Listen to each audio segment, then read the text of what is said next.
Bonjour à toutes et à tous, c'est Gaëtan de Tradox. J'espère que vous allez bien et bienvenue dans cette avant-bourse pour la semaine du 4 décembre 2023. Donc, avant de commencer, si ce n'est pas encore fait, n'hésitez pas à liker, vous abonner, etc. pour ne manquer aucune vidéo à venir. Et question de la semaine, dites-moi en commentaire quel est le marché que vous préférez trader. Comme ça, en fonction de vos réponses, eh bien, je pourrais aussi faire une analyse sur le marché que vous préférez. Donc, dites-moi en commentaire, c'est quoi votre marché de prédilection? Donc, on va segmenter cette vidéo en plusieurs parties. On va commencer par l'actualité économique. Donc, on va voir quelles sont les annonces importantes qui vont être publiées cette semaine. Et ensuite, on va passer à la partie analyse technique. Donc, on va voir ensemble le Dow, le Nasdaq et le SP, donc les trois marchés américains. Et on terminera avec le DAX qui m'a été demandé la fois passée par Chris. Alors, à savoir aussi que je ne fais pas qu'une analyse. J'analyse le marché, mais en même temps, tout au long de la vidéo, je donne des astuces pour améliorer ton trading. Donc, ne manque aucune seconde. Tu feras peut-être en apprendre quelque chose qui pourra t'aider pour ton trading de tous les jours. Donc, nous allons commencer avec la partie macroéconomique. Et donc, pour cette semaine, nous avons une semaine plutôt légère au niveau des annonces, avec lundi un discours de Lagarde à 15 heures. Le mardi, nous avons le PMI Service France, très important, PMI Service US, ISM. Donc ça, c'est une journée très chargée. Mardi, il va falloir faire très attention. Ces chiffres sont très attendus par les marchés. Mercredi, création d'emplois non agricoles ADP. Donc ça, c'est toujours le premier mercredi du mois, c'est toujours très important. Mais c'est jamais qu'un prémisse de vendredi, création d'emplois dans le secteur non agricole, aussi appelé NFP. Ça, c'est super important comme annonce. Et alors jeudi, inscription hebdomadaire au chômage, toujours intéressant, mais pas majeur. On attaque maintenant à l'analyse graphique et on va commencer par le Dow. Ensuite, on fera le Nasdaq, le SP et le DAX. Donc le Dow, là je suis en unité de temps daily, comme vous pouvez le voir en haut ici, journalier. Et on va voir un petit peu ce qui s'est passé. Parce que là, si on regarde un petit peu, le marché est quand même fortement monté. Et du coup, on peut se poser la question, tiens, est-ce qu'il est sur les plus hauts historiques? Quand est-ce qu'il va s'arrêter? Quels sont les prochains mouvements à prévoir? Eh bien, on va voir ça ensemble tout de suite. Donc, on va commencer par retourner un petit peu dans le passé. Il faut quand même retourner assez loin, parce que là, on est en délit, là, on est déjà en 2023, on arrive en 2022, on continue, et voilà. Là, on arrive en janvier 2022, donc c'est-à-dire presque 2 ans en arrière, et oui, le temps passe vite, et on peut observer le plus haut historique du Dow Jones. Donc, le plus haut historique à 36 954,9 flux IG CFD. Sur futur, vous allez probablement avoir un plus haut historique différent en fonction des échéances. Mais sur donc le cash, le niveau est à 954. Donc c'est un peu historique qui est dans 700 points seulement. Alors je dis seulement, 700 points, ça paraît beaucoup. Mais si on regarde la semaine dernière, entre lundi et vendredi, le marché a pris 900 points. Donc finalement, il fait la même semaine, il est à son plus haut historique. Donc ça, c'est principalement dû à la baisse de l'inflation, qui est quand même plutôt une bonne nouvelle, hein. L'inflation annuelle est fortement descendue et donc on s'attend à un soft landing. Donc pour l'instant, c'est la meilleure des nouvelles, entre guillemets. Un soft landing, on ne sait qu'il s'est produit qu'après qu'il se soit produit. Mais vu l'inflation actuelle et vu les taux actuels, on a quand même et l'emploi, surtout l'emploi qui est très très fort, on s'attend à un soft landing, c'est-à-dire que l'inflation diminue et l'économie n'a pas été tant ralentie que ça. C'est le meilleur cas de figure pour ne pas rentrer en récession et être tous au chômage. Donc, on va quand même faire un petit plan sur le marché. Alors, il faut savoir que quand on approche des plus hauts historiques, c'est pas facile. Quand je dis que c'est pas facile, c'est que d'un côté, le sens prioritaire est à l'achat. Il n'y a pas de débat. On regarde depuis fin novembre, ici, enfin, fin octobre même, on a pris 4000 points, soit 12%. 12% sur le Dow Jones. C'est quand même beaucoup. Sachant que depuis le début de l'année, on avait ouvert l'année ici. Donc, l'ouverture de l'année était sur ce point ici. Donc pendant toute l'année, on a rangé. Et là, c'est peut-être le début du rallye de fin d'année, on commence à pulser par le haut. Donc là, ce qu'on va faire, c'est qu'on va chercher des points d'achat stratégiques, mais tout en restant intelligent. Pourquoi? Sur le marché, il peut faire plusieurs choses. La première chose qu'il peut faire, c'est tout simplement continuer en ligne droite en daily. Si on regarde, depuis fin octobre, c'est quasiment que ça. Il monte, il monte, il monte, il monte, et il y a très peu de retracement. Donc pour rentrer à l'achat, c'est très compliqué. Ce qui est sûr, c'est qu'il ne faut pas vendre, parce qu'un plus haut historique, une fois qu'il est transpercé, souvent, ça peut aller plus haut. Quand je dis aller plus haut, c'est-à-dire que il va pas juste faire 10 points d'excès, il peut en faire 100, 200, 300. Donc c'est pour ça que chercher des ventes maintenant, c'est vraiment une mauvaise idée. Pour vendre, il faut au minimum qu'on réintègre la dernière zone où il y a eu une prise de force. Alors comment est-ce qu'on analyse une zone de prise de force? Là, c'est plutôt intéressant.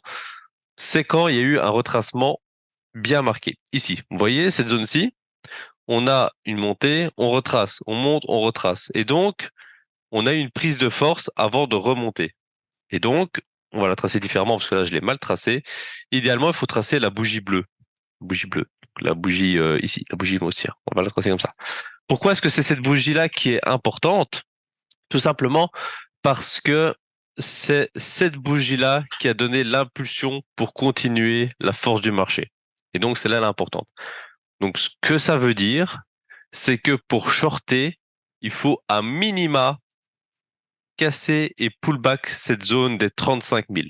On va arrondir à 35 000, ce sera plus facile, mais à minima, il faut ça pour shorter. Tant que le marché ne perd pas au moins 1200 points et plus, les shorts sont vraiment pas recommandés. Alors oui, si vous êtes comme moi et que vous faites du scalping, il y a moyen de prendre quelques petits shorts, mais quand on a un sens prioritaire aussi fort, tous les signaux à l'achat ont bien plus de valeur que les signaux à la vente. Donc c'est pour ça que pour cette semaine, à moins que les annonces soient mauvaises, je pense notamment à mardi et à vendredi, on va prioriser les achats pour vendre au moins sous 35 000. Donc ça, c'est pour le plan à la vente. Maintenant, l'achat. Où est-ce qu'on peut acheter finalement? Est-ce que le TP, c'est le plus haut historique? Est-ce que c'est les 37 000? J'ai envie de dire, si tout se passe bien, oui. Si tout se passe bien, le TP, ça va être le plus haut historique. On va même le tracer en vert pour dire que c'est un TP, que c'est sympa. Voilà. Hop, comme ça.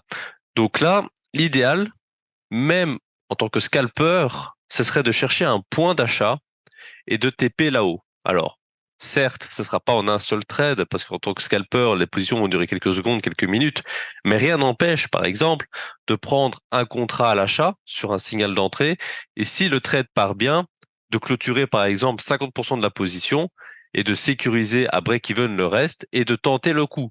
Là, c'est le genre d'occasion où ça peut se produire. Il y a quand même de bonnes probas que ça aille chercher les plus hauts historiques.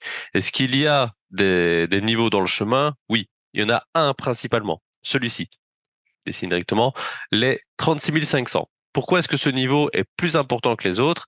Parce qu'on peut voir ici sur la gauche que là, il a fait une très bonne résistance. Ensuite, il fait le plus haut historique. Et ensuite, après être descendu, il a repris appui sur ce niveau pour redescendre. Donc ce niveau-là, les 36 512 précisément, 36 500, il faut faire attention. Ça peut être un premier obstacle. C'est-à-dire que le marché peut très bien aller chercher ce niveau, retracer un petit peu et puis remonter éventuellement. Mais en tout cas, une entre guillemets certitude, parce qu'il n'y a jamais vraiment de certitude en trading, c'est que si on parvient à clôturer au-dessus de ce niveau, le plus haut historique sera quasiment acquis. Donc, pour résumer sur le Dow Jones, mon plan pour cette semaine, à moins que l'actualité ne soit vraiment mauvaise, je vais prioriser à fond les achats. Les ventes ne seront prises que sous 35 000, du moins les ventes où je voudrais garder un peu plus le trade. Et je vais prioriser les achats avec comme objectif 36 500 dans un premier temps, 36 900 dans un deuxième temps. Si vous êtes dans la communauté Tradox déjà, vous savez qu'on va prendre des petits scalps et qu'on va essayer de profiter un maximum par rapport à cette zone. Si vous n'êtes pas encore dans la communauté, vous avez le lien en description. En ce moment, je suis justement en train de refaire pas mal de vidéos, donc la formation n'a jamais été aussi qualitative que maintenant. Donc ça, c'est le plan pour le Dow Jones.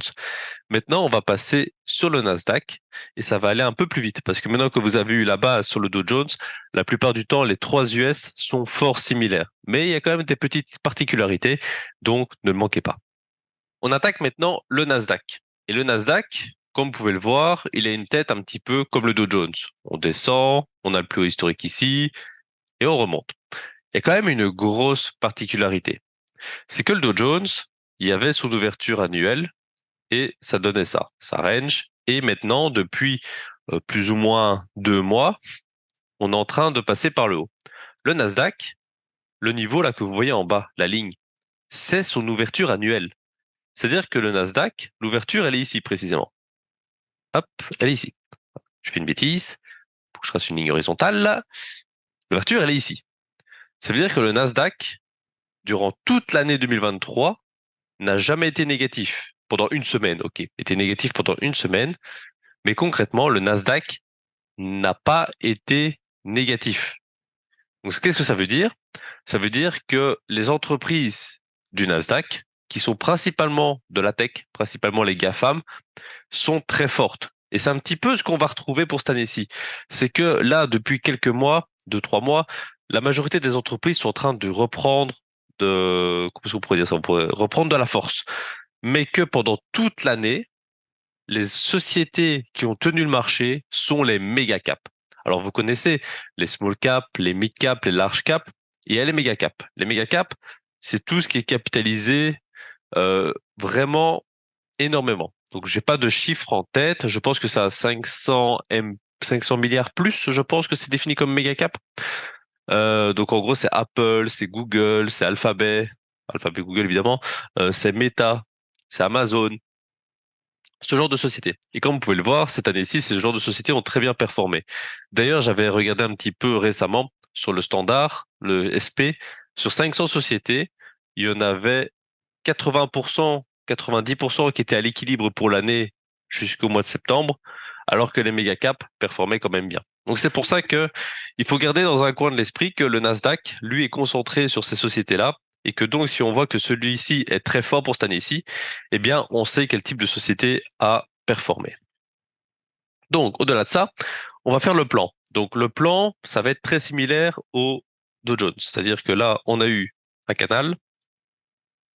Vous connaissez cette figure, c'est-à-dire qu'on a une montée, un drapeau, continuation, distribution, tendance, correction, et on continue. Donc là, d'un point de vue purement analyse technique, donc il y en a ceux qui disent oui, l'analyse technique, c'est des dessins sur un graphique.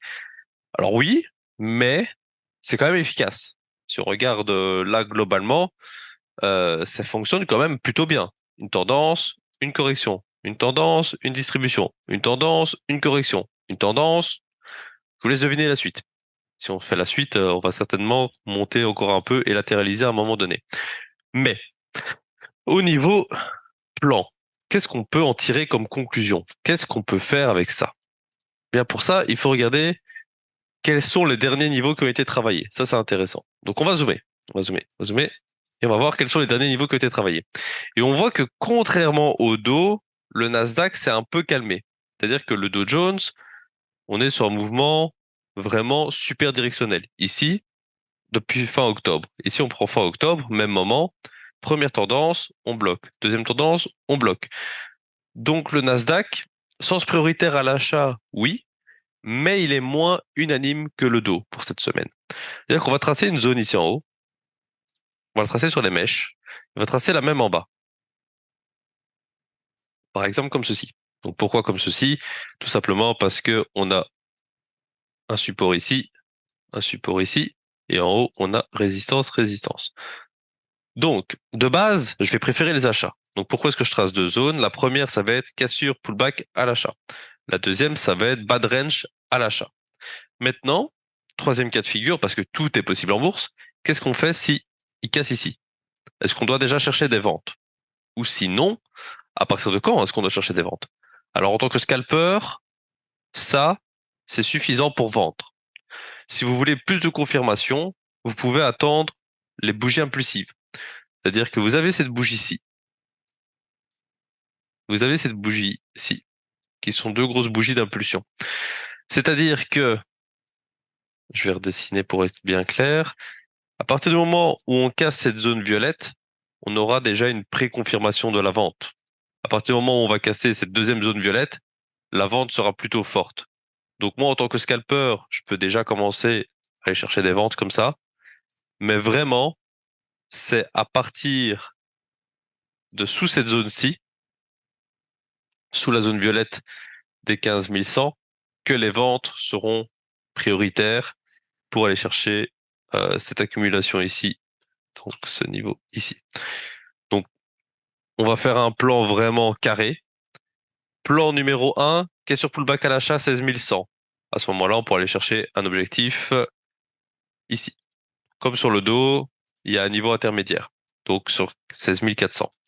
On va tout dessiner, comme ça sera bien ancré et on pourra pas dire dans une semaine quand le plan ça sera produit que je l'ai pas dit. Hop, hop. Donc, plan numéro 1, on casse la zone 16 100 et on TP à minima à 16 400. Plan numéro 2, on va le faire une autre couleur, on descend, on va chercher le bas à 15 700 et on remonte sur le range. Là, on range. Là, c'est dans le cas où il n'y a pas vraiment d'annonce, il n'y a pas d'actualité, parce que sinon, on va vite en sortir. Plan numéro 3, on casse la zone verte et on va chercher la zone violette en TP. Et de là, deux cas de figure. Soit on continue, soit on réintègre après. Ça, il faudra aviser sur le moment. Et ensuite, on a ceci en short avec TP 14 400. Alors là, vous allez dire, ça fait beaucoup de plans, ça fait beaucoup de scénarios. Comment est-ce qu'on s'en sort? Alors là, on est sur une analyse en daily. Moi, je vais faire une autre analyse tous les jours pour les membres de la communauté en 5 minutes. Donc comme ça, il y aura un plan un peu plus précis chaque jour. Là, c'est vraiment pour avoir une idée globale des possibilités du marché. C'est-à-dire que oui, il y a 4 plans, il peut faire les 4, il peut en faire un, puis un autre, etc. Il n'y a pas de problème, mais c'est bien de se préparer à toutes les éventualités, comme ça, vous êtes sûr d'avoir des excellentes probabilités de réussite. Donc ça, c'est mon plan pour cette semaine sur le Nasdaq.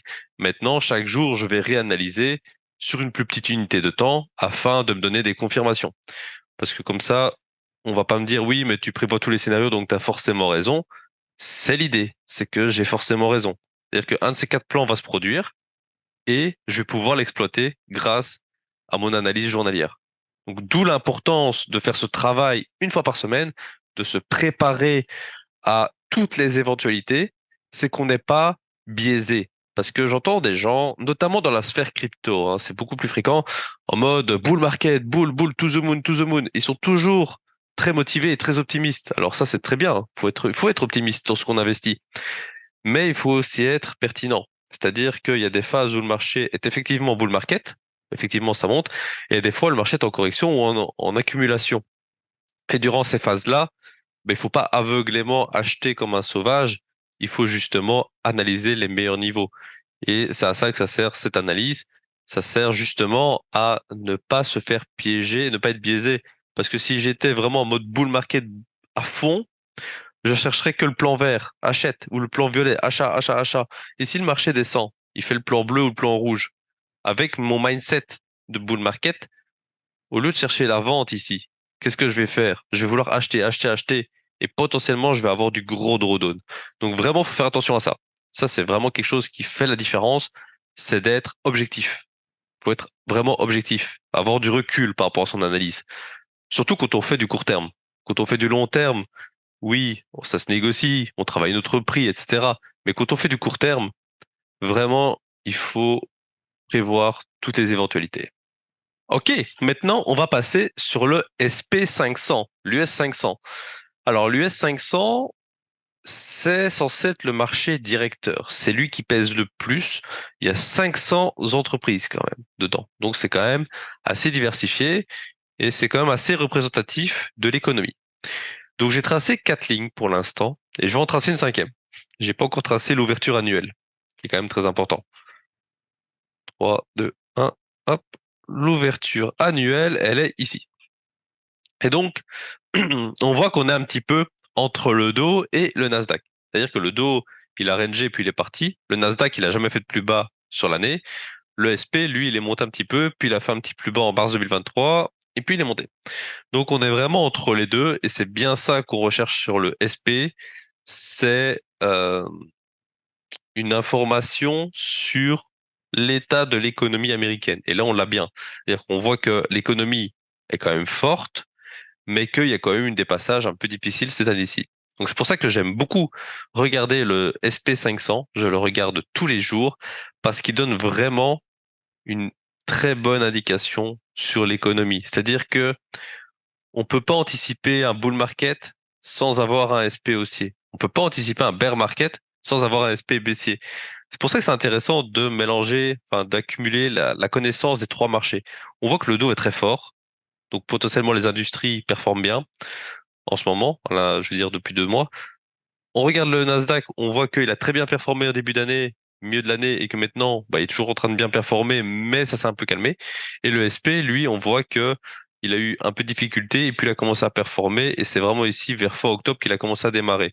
Donc là, l'information que ça nous donne, c'est que depuis fin octobre, il y a un bull run général. C'est-à-dire que tout est haussier. Très dur de perdre de l'argent dans ce moment-là.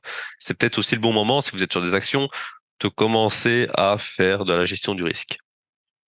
Donc, les 4 lignes que j'ai tracées, c'est la première, ça va être la première résistance, qui date de juillet 2023. C'est un premier obstacle sur 4600, 4607, premier obstacle à franchir. 4637, très proche, c'est un niveau de résistance très fort. Pourquoi est-ce que c'est un niveau très fort? Parce que c'est un niveau qui est travaillé dans les deux sens. Un niveau qui est travaillé dans les deux sens, c'est-à-dire que ici, c'est une résistance, mais avant, c'était un support, c'est un niveau qui est très puissant, et donc il faudra le franchir. Ensuite, comme sur le dos et le Nasdaq, les deux niveaux, le plus haut historique et le pré-plus haut historique. Ça, c'est très important. Pourquoi est-ce que c'est important d'avoir les deux? Parce qu'on sait que si on franchit le pré, ici 4744, on a des bonnes probas d'aller chercher le plus haut historique, voire plus. Donc, au niveau du plan du SP, ça va être vraiment beaucoup plus simple que le dos et le Nasdaq. On va tracer une zone qui va reprendre tous nos résistances. Et techniquement, quand on approche d'une zone de résistance, on se calme avec les achats. Ça ne veut pas dire qu'on prend des ventes, hein, parce qu'il y a beaucoup de signal vendeur. Ça veut dire qu'on se calme avec les achats. Donc ça veut dire que le plan acheteur, il va être très simple. Si on casse cette zone, on va chercher un achat pour TP à 4744. Très simple. Maintenant, où est-ce qu'on peut acheter si le marché descend un petit peu? Genre, on va dire qu'il descend un petit peu comme ça. Quel est le meilleur point d'achat? Moi, il me saute aux yeux. Si vous avez un peu d'expérience en analyse technique, je pense qu'il vous a sauté aux yeux aussi. Il y en a deux. Il y a ce niveau-ci. Pourquoi ce niveau-ci? Parce qu'on voit que c'est là qu'il y a beaucoup d'interactions. Beaucoup d'interactions. Qui dit beaucoup d'interactions dit beaucoup de volume. Qui dit beaucoup de volume dit que beaucoup de gens ont acheté ce niveau. Qu'est-ce que ça veut dire? Ça veut dire que si on revient dessus, tous ceux qui ont acheté, s'il y a des institutionnels, ils n'ont pas à lâcher leur position. Ils vont recharger. Donc ça, c'est super important comme niveau. Donc si le marché descend sur ces niveaux-là, je vais même le tracer en zone, comme ça on a un peu plus d'informations. Je vais le tracer comme ceci. Pourquoi comme ceci? Parce que je reprends ceci, je reprends l'impulsion et je reprends le double start ici, à 4538. Donc ça, c'est un niveau d'achat super génial. Les ventes maintenant. Où est-ce qu'on vend? Si jamais il y a, je sais pas moi, une catastrophe. On va espérer que non, mais c'est une catastrophe. Où est-ce qu'on vend? À minima, sous ce niveau, 4487. Si vous avez regardé attentivement l'analyse sur le dos, vous savez pourquoi. Impulsion, impulsion. Donc la vente ici. Et on va vendre jusqu'où? Là, je vous montre un peu le graphique. Je vous laisse réfléchir 2 secondes. On vend jusqu'où? Parce que là, si on prend une vente ici, le marché est toujours haussier. Le marché est toujours haussier. Mais jusqu'où? Vers ces niveaux-là. Ça, quand on a une espèce d'épaule, tête-épaule, épaule gauche, tête, épaule, inversée, et que ensuite on a une grosse prise de tendance, vous voyez les deux grosses bougies vertes ici? Là, ça va être le TP du short et le point de rachat. Très peu de chances qu'il s'arrête là au milieu. Même s'il y a des mèches et tout, très peu de chances qu'il s'arrête là au milieu. C'est-à-dire qu'il va peut-être faire des petites réactions. Mais le TP sera à minima 419 pour la vente et ensuite on repartira à l'achat. À partir de quand est-ce qu'on a une inversion de tendance? Ici. Première impulsion haussière ici. Vous voyez? Plus, ça s'arrête beaucoup. et on repart d'ici. Donc ça veut dire que si on franchit ce niveau à la vente, 4338, là, on pourrait être plus serein sur les shorts. Donc encore une fois, un plan qui couvre beaucoup de possibilités. Normalement, une semaine, c'est 5 bougies, donc ça ne devrait pas aller chercher aussi bas. Mais comme ça, vous avez l'information pour les prochaines semaines. Donc ça, c'est mon plan pour le SP500. De base, je suis haussier sur le dos. Je suis un peu plus mitigé sur le Nasdaq. Et sur le SP, il faut franchir ce niveau 4600 pour pouvoir prendre de la tendance. Voilà. Ça, c'est mon avis sur le SP. Je pense qu'il y a moyen de faire de belles choses cette semaine. On va passer à l'analyse du DAX dans 2 secondes. Mais je pense que cette semaine, il y a moyen de faire de belles choses. C'est-à-dire que les marchés sont super bien configurés. Donc, je pense que ça va être une très belle semaine. On termine avec le DAX qui nous a été demandé par Chris. Donc, Chris, c'est pour toi. Donc, surtout, n'hésitez pas en commentaire à me dire c'est quoi votre actif préféré et lequel vous voulez que j'analyse. Vous voyez que je réponds aux demandes et que j'analyse ce que vous me demandez. Alors, le DAX, si vous regardez vite fait, donc comme ça, à quoi il vous fait penser? Effectivement, au Dow Jones, bonne réponse. Donc le DAX très très très très très fort à l'achat. Et malgré tout, niveau de résistance de juillet. Ça vous fait penser à qui ça? Au SP. Exactement. Donc est-ce qu'il est plus comme le SP? Est-ce qu'il est plus comme le Dow? La réponse tout de suite. On va commencer par dézoomer. Et on se rend compte que le historique, il est ici. C'est-à-dire que le DAX, en juillet 2023, il a fait un plus haut historique. Et qu'on y est quasiment. Donc au final, il est plus au niveau du dos, au niveau de la force, mais il y a le niveau de résistance ici du peu historique. Donc qu'est-ce qu'on fait de cette information? Alors c'est un peu plus délicat, c'est vraiment délicat comme situation, parce que quand on approche d'un plus haut historique, on est dans l'inconnu. C'est-à-dire que les chances qui s'arrêtent pile poil sur un niveau historique, c'est rare. C'est très rare qu'un marché s'arrête sur un plus haut historique. Surtout un indice. En général, il s'arrête avant ou après, mais pas dessus. C'est-à-dire que en niveau, nous avons ceci. Hop, hop. Nous avons tous les derniers niveaux. Et vous voyez bien qu'à chaque fois qu'il a été cherché, plus historique, plus historique, plus historique. Il s'est jamais arrêté dessus. Il n'y a pas une seule tentative de double top pour confirmer ce que je viens de dire. Donc là, vu comme il est parti, il y a des énormes probabilités qui l'excèdent le plus historique. Donc à moins que le début de semaine, lundi, avec le discours de Christine Lagarde à 15 heures soit négatif, dans ce cas-là, la macro l'emporte sur le technique. On s'entend bien. À moins que ça se produise, on va taper un nouveau plus haut historique cette semaine sur le DAX. C'est quasiment sûr à 100%, à moins qu'une catastrophe se produise, hein. On n'est qu'à 100 points du plus haut historique, même pas, genre 80 points. Donc la probabilité de taper un plus haut historique, elle est super élevée. Alors, c'est une situation très délicate. Parce que si on regarde un peu dans le passé, genre on va regarder l'ancien plus haut historique, est-ce qu'il y avait des points d'achat? Pas du tout. C'est-à-dire qu'on fait un plus historique, même quand il était retourné sur le plus historique, il donne pas de point d'entrée sur l'ancien plus historique. L'ancien plus historique ne donne jamais de point d'achat. Vous voyez? Donc c'est pour ça que c'est plutôt délicat. Là, je pense que vous allez peut-être pas apprécier ce que je vais dire, hein, mais mon meilleur conseil, c'est de ne pas trader le DAX cette semaine. Parce que